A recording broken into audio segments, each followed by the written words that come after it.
Gary Sain, President CEO, Visit Orlando. Great, Gary. And what brings you to WTTC this year?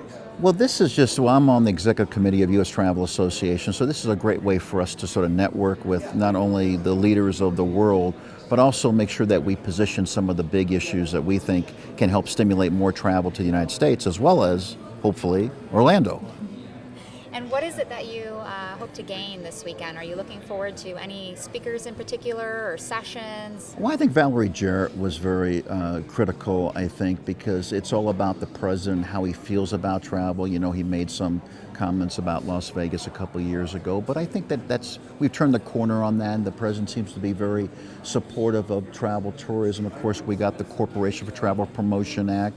Corporation for Travel Promotion enacted, and Jim Evans is now the first president CEO of that. So for us to be able to have up to $200 million, we can now promote the US of A now globally. We never had that before.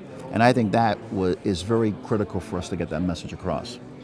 Now, uniting the travel industry to address important issues and challenges is a key focus of WTTC.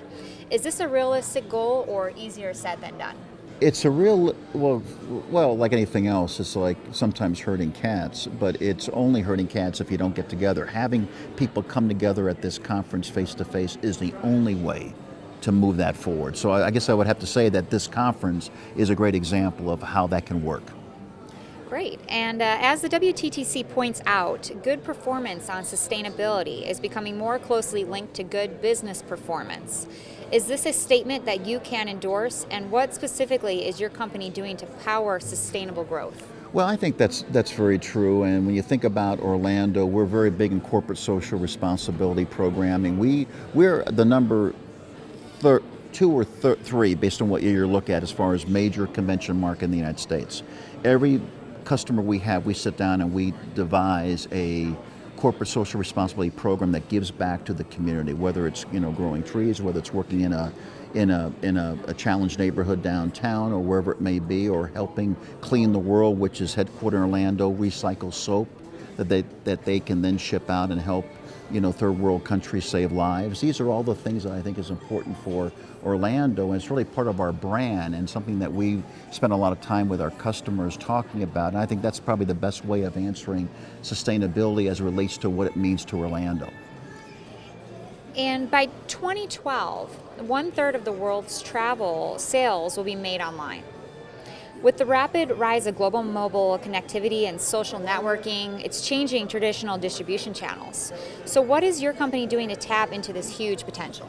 It's shifting more resources. We have a $50 million budget. We have 175 people. Probably the biggest shift that you've seen over the last 2-3 years has been a bigger portion spent online. We're doing a lot with social media. I mentioned one of the promotions to you earlier today about 67 Days of Smiles, but really sort of using social media to really create more compelling engagement with our customers. If we can start a conversation and compel that conversation over a period of time, we know that consumer will then visit the website and chances are probably purchase something from Orlando. So it's a big part of our strategy, and we're doing it, and we're spending a lot of resources against it to actually do more in 2012 than even what we're doing today.